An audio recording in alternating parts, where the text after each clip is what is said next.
है पढ़ाई तुम्हारे द्वार ऑनलाइन क्लास में आप सभी बच्चों का बहुत बहुत स्वागत है। आज की हम क्लास में लेसन नंबर 7 विषय विज्ञान और रेशों से वस्त्र तक जंतु रेशे के बारे में आपको विस्तार पूर्वक जानकारी देंगे। बच्चों, जंतु रेशे किन किन जंतुओं से प्राप्त होते हैं, इस लेसन में हम अच्छे से उनको जान पाएंगे। सबसे पहले मैं अपना परिचय देना चाहूँगी। मैं श्रीमती गीता शरणागत, आदर्श पूर्व माध्यमिक शाला सोहागपुर, संकुल केंद्र कुचवाय, ब्लॉक गरियाबंद, जिला गरियाबंद, छत्तीसगढ़ से। आइए बच्चों, हम जानें हम रेशे के बारे में। रेशे कितने प्रकार के होते हैं और किन किन जंतुओं से ये रेशे प्राप्त होते हैं, और इन रेशों से जो कपड़े बनाए जाते हैं वो कितने चरणों में ये क्रिया जो है प्रक्रिया कितने चरणों में कंप्लीट होती है। क्या हमने सोचा है कि ठंड के दिनों में जो हम वस्त्र पहनते हैं, ये वस्तुएं या वस्त्र किन से बनी हुई होती हैं? जो ऊनी वस्त्र जो हम पहनते हैं, शॉल, कंबल, मफलर, स्वेटर आदि का जो हम उपयोग करते हैं, ये कौन कौन से जंतु रेशे से प्राप्त होते हैं। रेशों से ऊन जो है कौन कौन सी प्रक्रिया द्वारा प्राप्त होते हैं, ये हमारे सामने एक विचारणीय प्रश्न आता है। तो इसी प्रश्न को हम इस अध्याय में हम जानेंगे। जंतु रेशे के बारे में जानकारी लेंगे और रेशों से ऊन तक के विभिन्न चरणों को जानेंगे, रेशम से परिचय को जानेंगे, रेशम के प्रकार को जानेंगे और रेशम कीट का जीवन चक्र को भी हम अच्छे से जान पाएंगे। सबसे पहले मैं बताना चाहूँगी आपको कि जंतु रेशे जो हैं हमें किन किन जंतुओं से प्राप्त होते हैं। जंतु रेशे जो हैं, जंतुओं का शरीर जो होता है, हमने देखा कि यह बालों से ढका हुआ होता है और यह बालों की एक मोटी परत होती है इनके शरीर के ऊपर, जो इन्हें ठंड से बचाती है ना। और ऊन यह भेड़, बकरी और ऊँट आदि से प्राप्त किया जाता है। लद्दाख और तिब्बत में याक से भी ऊन प्राप्त होता है। एक विशेष प्रकार की प्रजाति के खरगोश के फर द्वारा उच्च गुणवत्ता युक्त कपड़े तैयार किए जाते हैं। कश्मीरी बकरी का नाम आपने सुना ही होगा। कश्मीरी बकरी जो होती है अंगूरा प्रजाति की होती है, से उत्तम किस्म की पश्मीना शालें बनाई जाती हैं। उसी प्रकार घोड़े के बालों से ब्रश, वायलिन आदि वाद्य यंत्रों के तार बनाए जाते हैं एवं घर की सजावट की वस्तुएं भी बनाई जाती हैं घोड़े के बाल से। इस प्रकार हमने जाना कि अलग अलग प्रकार के जंतुओं के रेशे अलग अलग प्रकार की सामग्री में बनाने में उपयोग में आते हैं। इस पिक्चर में हमको दिखाई दे रहा है भेड़ है, ऊँट है, याक है, जिनसे हम रेशे प्राप्त करते हैं। भेड़ से रेशे किस प्रकार से अलग किया जा रहा है, इस पिक्चर में आप लोग को दिखाया गया है। रेशों से ऊन तक के विभिन्न जो चरण होते हैं, ऊन प्राप्त करने के लिए सबसे पहले तो भेड़ों को पाला जाता है। ऊन लंबी चरणबद्ध प्रक्रिया के द्वारा ही प्राप्त होता है। सबसे पहले भेड़ के शरीर के बालों की पतली परत को त्वचा के साथ उतार लिया जाता है, जिसे ऊन की कटाई कहते हैं, और बालों को प्रायः गर्मी के मौसम में ही काटा जाता है ताकि भेड़ के शरीर पर बालों का सुरक्षात्मक आवरण जो है ना होने पर भी वह जीवित रह सके और बाल काटने से भेड़ों को विशेष कष्ट ना हो पाए, क्योंकि त्वचा के सबसे ऊपरी परत जो होती है अधिकांशतः मृत कोशिकाओं से बनी हुई होती है तथा भेड़ के बाल फिर से नए आ जाते हैं। बाल ऊनी रेशे जो है प्रदान करते हैं और जिन्हें संसाधित करके हम ऊन प्राप्त करते हैं। तो ऊन प्राप्त करने के लिए विभिन्न चरणों को हम आप लोग को चित्र के माध्यम से भी दिखाएंगे। इसमें इस पिक्चर में देखिए भेड़ से ऊन उतारते हुए दिखाया गया है। भेड़ के शरीर के ऊपर जो ऊन है उसको किस प्रकार से उतारा जाता है। दूसरा जो चरण होता है हमारा, इसमें टंकियों में अभिमार्जन किया जा रहा है। त्वचा सहित उतारे गए बालों को टंकियों में डालकर अच्छी तरह से धोया जाता है ताकि चिकनाई, गंदगी, धूल के कण निकल जाए। और यह प्रक्रिया जो होती है क्या कहलाती है? अभिमार्जन कहलाती है। अभिमार्जन। तो दूसरे प्रकार की हमारी प्रक्रिया कौन सी हुई बच्चों? अभिमार्जन। अब आते हैं हम, ये अभिमार्जन जो होता है मशीनों द्वारा भी अभिमार्जन किया जाता है। हमने देखा कि टंकियों में डालकर अभिमार्जन किया जाता है, उसी प्रकार मशीनों द्वारा भी अभिमार्जन किया जाता है। आइए हम जानें तीसरे प्रकार के चरण में जाते हैं हम। अभिमार्जन के बाद छटाई की जाती है और रोएदार बालों को कारखानों में भेज दिया जाता है जहां विभिन्न गठान वाले धागों को छाटा जाता है। चौथे चरण में छोटे छोटे कोमल व फूले हुए रेशों को अलग कर दिया जाता है। ये बर कहलाते हैं, बर। और ये बर हमारे स्वेटर पर इकट्ठा हो जाते हैं। हम सब ने देखा है जब हम स्वेटर पहनते हैं, जब हम इस्तेमाल करते हैं तो हमारे स्वेटर पे छोटे छोटे बर आ जाते हैं। ये बच्चों यही बर हैं। इसके बाद रेशा का पुनः अभिमार्जन कर सुखाया जाता है और यही धागे के रूप में काटने के काम में आते हैं। अब देखते हैं हम ऊन से धागा किस प्रकार से बन रहा है। यहाँ पे हम पिक्चर के माध्यम से देख सकते हैं कि ऊन से धागा किस प्रकार से बनाया जा रहा है। नेक्स्ट हम चलते हैं, रेशों को विभिन्न रंगों में रंगा जाता है। पांचवा चरण होता है अब रंगने का, है ना। रेशों को विभिन्न रंगों में रंगा जाता है। छठवां है हमारा चरण, रंगने के बाद रेशों को सीधा करके सुलझाया जाता है, फिर लपेटकर उनसे धागा बनाया जाता है। धागा बनाने की प्रक्रिया रीलिंग कहलाती है। रीलिंग। लंबे रेशों को काटकर स्वेटर तथा छोटे रेशों को काटकर उन्हें वस्त्र बुने जाते हैं। आपने देखा होगा कि मार्केट में आपको बहुत सारे कलर, एक से एक कलर के आपको ऊनी वस्त्र दिखाई देते हैं। ये ऊनी वस्त्र उद्योग है। ऊनी वस्त्र उद्योग में हर प्रकार के वस्त्र बनते हैं। शॉल, स्वेटर, कंबल, जिनका हम ठंड के दिनों में उपयोग करते हैं। हमारे सामने स्वेटर है, ऊनी वस्त्र, स्वेटर, शॉल, कंबल, सॉक्स, जिनका हम ठंड के दिनों में उपयोग करते हैं। आप लोग भी बच्चों ठंड के दिनों में ये ऊनी वस्त्र पहनते होंगे और ये ऊनी वस्त्र जो है हमको गर्मी का एहसास देते हैं और ठंड से बचाने का काम करते हैं। अब घर की सजावट की वस्तुएं भी इस ऊन से बनती हैं। जैसे हमारे सामने हम पिक्चर में देख रहे हैं कि घर में जो लगा हुआ पर्दा है, फ्लावर है ना, और घर में बहुत सारी ऐसी डेकोरेशन की चीज़ें हैं जो ऊन से बनाई जाती हैं।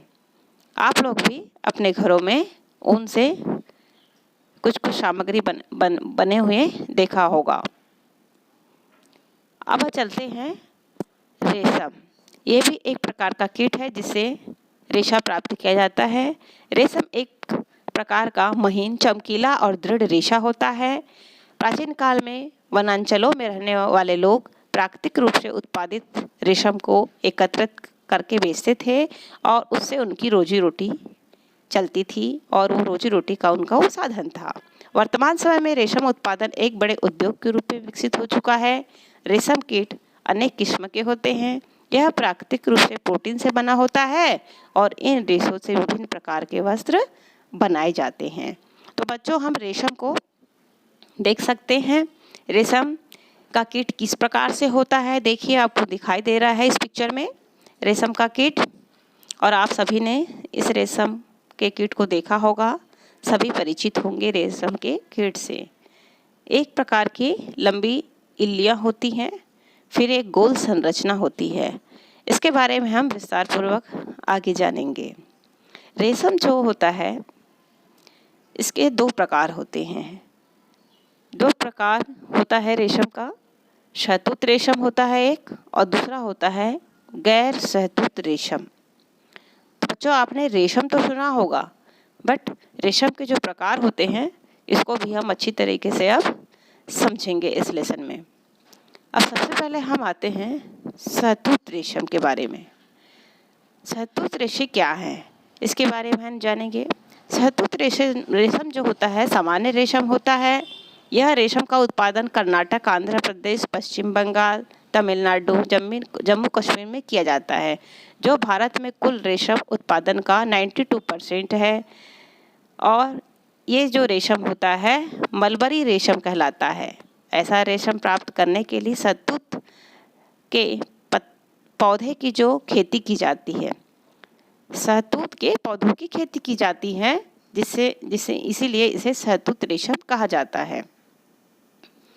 तो बच्चों आपको समझ में आ गया होगा इसका नाम शहतूत रेशम क्यों पड़ा, क्योंकि शहतूत जो है पौधे की खेती की जाती है, उसी से ये रेशम प्राप्त होता है। दूसरा है गैर शहतूत रेशम।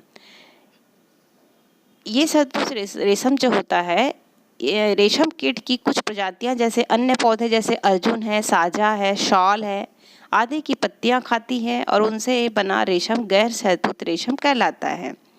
इसमें एरी, मूंगा, टसर कोशा रेशम आते हैं। टसर कोशा रेशम एथेरिया, माइलिटा, एपेविया आदि प्रजातियों से प्राप्त किया जाता है। और जांजगीर चांपा जिले का कोशा रेशम उच्च गुणवत्ता युक्त होता है, इसलिए यह अन्य देशों को भी निर्यात किया जाता है।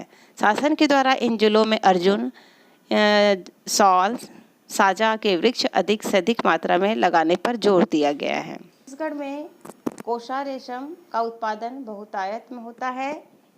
कोरबा, जांजगीर चांपा, जगदलपुर, रायगढ़ आदि जिलों में यह उद्योग का रूप ले चुका है। कोशा रेशम जो होता है बहुत ही मजबूत होने के कारण इसको काफ़ी लोग पसंद करते हैं। अब ये रेशम जो है रेशम कीट से रेशम कैसे बनता है? क्या आप जानते हैं कि रेशम कीट केवल 2 या 3 दिन तक ही जीवित रहता है और सबसे अनोखी बात यह होती है कि यह इतने ही समय में मैथुन करके प्रत्येक मादा कीट शहतूत की पत्तियों पर 300 से 400 अंडों का अंडारोपण कर देती है और प्रत्येक अंडे से लगभग 10 दिन में एक नन्हा मादा कीट लार्वा, जिसे कैटरपिलर कहते हैं, वो निकलता है। तो बच्चों आप इस पिक्चर में आप देख रहे होंगे। आगे हम चलते हैं कि ये रेशम कीट का जीवन चक्र किस प्रकार से होता है। रेशम कीट के जीवन चक्र, सबसे पहले तो इस पत्तियां दिख रही हैं, पत्तियों पर अंडे और अंडे से लार्वा निकला और ये लार्वा जो होता है पत्तियों को खाता है और खाने के पश्चात एक कोकून समान एक संरचना आपको दिखाई दे रही है। कोकून के अंदर आपको प्यूपा भी नज़र आ रहा है और इस प्रकार से जब कोकून कंप्लीट हो जाता है तब वह अंदर का जो कीट है वह शिशु कीट जो है बाहर निकल जाता है। तो इस प्रकार से ये अर्जुन वृक्ष की जो यहाँ पर आपको वृक्ष दिखाया गया है उस पर यह रेशम प्राप्त होता है। रेशम कीट का जीवन चक्र हम विस्तार से देखें तो रेशम प्राप्त करने के लिए रेशम कीट को पालना रेशम कीट पालन या सेरीकल्चर कहलाता है। रेशम कीट की सभी प्रजातियों का जीवन चक्र 4 अवस्थाओं में होता है। अंडा, अंडा से लार्वा, लार्वा से इल्ली, इल्ली से प्यूपा और प्यूपा से कीट या मार्त कहते हैं जिसे। मादा रेशम जो होती है कीट जो है अंडे देती है जिससे लार्वा निकलता है और लार्वा पत्तियों को खाकर वृद्धि करते हैं, विशेष प्रकार के द्रव का स्राव करते हैं। यह द्रव उनके मुंह से निकलकर हवा के संपर्क में आने से कड़ा होकर रेशम बनाता है। लार्वा इस प्रकार बनी रेशम को अपने चारों ओर लपेटता जाता है और लार्वा की यह अवस्था जो है कोकून कहलाती है। इसके अंदर लार्वा प्यूपा में बदल जाता है। रेशम का धागा रेशम कीट कोकून से प्राप्त रेशों से तैयार किया जाता है। यह रेशा स्टील के तार जितना मजबूत होता है। तो बच्चों आपने जाना रेशम का जीवन चक्र, अंडा से लार्वा, लार्वा से इल्ली, इल्ली से प्यूपा, प्यूपा से कीट, और है ना। और इस प्रकार कोकून से हम वस्त्र किस प्रकार से प्राप्त कर सकते हैं ये भी आपको हम बताएंगे। रेशम से रेशे प्राप्त करने के लिए कोकून को धूप में रखा जाता है अथवा गर्म पानी में उबाला जाता है या भाप में रखा जाता है। इस क्रिया से रेशे अलग हो जाते हैं। कोकून में से रेशे निकालने के बाद उसके धागे बनाने, इस क्रिया को हम कताई कहते हैं और कताई की प्रक्रिया की जाती है जिसे रेशम की रीलिंग भी कहते हैं। रीलिंग विशेष मशीनें से की जाती है जो कोकून में से निकलता है। फिर रेशम के रेशे की कताई की जाती है जिससे रेशम के धागे प्राप्त होते हैं और इन धागों से बुनकर जो है वह बुनकरों द्वारा वस्त्र बुने जाते हैं। हम मार्केट में ये रेशमी वस्त्र उद्योग है जहाँ पर रेशम के वस्त्र बनाए जाते हैं। साड़ियाँ हैं, कुर्ते हैं और बहुत सारे अन्य प्रकार के जो वस्त्र हैं जो हम शादी पार्टियों में यूज़ करते हैं, यह रेशम से बनाए जाते हैं। मार्केट में अलग अलग प्रांत की मशहूर जो हैं रेशमी वस्त्र मिलते हैं और ये काफ़ी महंगे होते हैं और उनमें एक खासियत होती है कि अलग अलग प्रांत में अलग अलग कुछ वैरायटी के रेशमी वस्त्र प्राप्त होते हैं।